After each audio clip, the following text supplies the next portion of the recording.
Lord. 30వ కీర్తన 2వ వచనం. యెహోవా నా దేవా, నేను నీకు మొర్రపెట్టగా నీవు నన్ను స్వస్థపరిచితివి.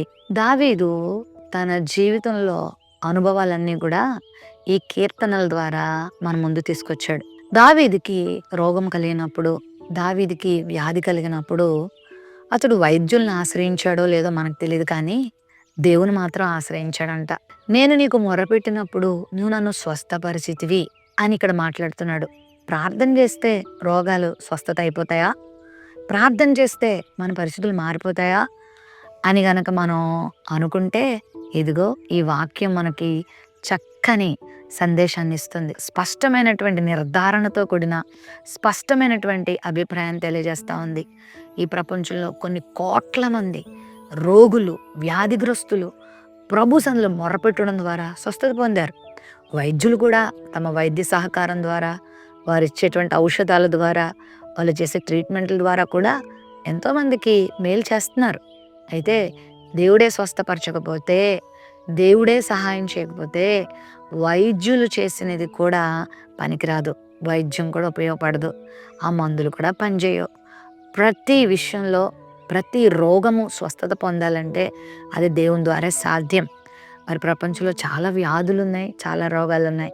ఈ ఉదయకాల సమయంలో నువ్వు ఏదైనా రోగంతో బాధపడుతున్నావేమో, ఒకవేళ నీ రోగము నిన్ను పీల్చి పిప్పి చేస్తుందేమో, నీ రోగము నీ శరీరాన్ని క్షీణింపచేస్తుందేమో, నీ వ్యాధి నిన్ను అధోగతి పాలు చేస్తుందేమో, దేవునికి మొరపెట్టు.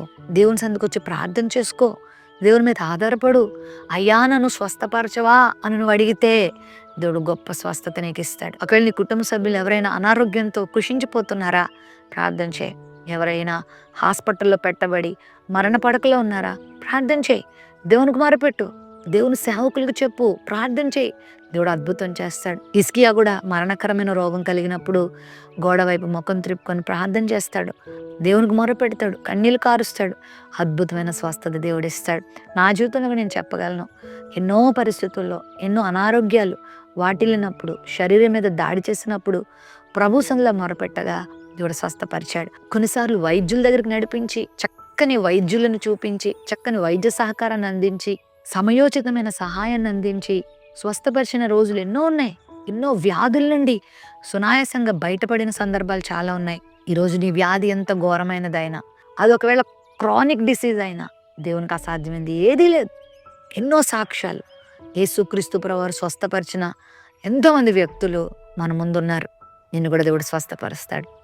రక్తస్రావ రోగంతో బాధపడుతున్న స్త్రీ ప్రభు దగ్గరకు వచ్చినప్పుడు ఆయన వస్త్రాన్ని ముట్టంగానే స్వస్థత పొందింది. నీ విశ్వాసం నిన్ను స్వస్థపరిచింది అన్నాడు ప్రభు.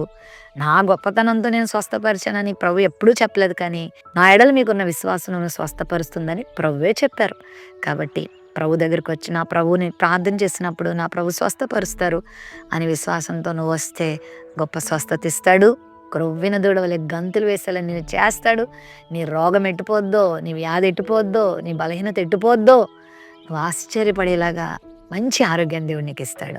మహాపరిశుద్ధుడా నీకు వందనాలు. ఈ సమయంలో నీ దాసుడైన దావీదు నేను మొర్రపెట్టినప్పుడు నా ప్రభు నన్ను స్వస్థపరిచాడని గొప్ప సాక్ష్యం ఇస్తున్నట్టుగా ఈరోజు ఈ వాగ్దానం వీక్షిస్తున్న బిడ్డలు ఎవరు ఎలాంటి అనారోగ్యాలతో, బలహీనతలతో, రోగములతో కృషించుచున్నారో యేసు నామముల వారికి స్వస్థత కలుగును గాక. వారును ఇట్టి సాక్ష్యము చెప్పుదురు గాక. ఇట్టి కృపని బిడ్డలకు దయచేయమని యేసు నామములో అడుగుచున్నాం తండ్రి. ఆమెన్.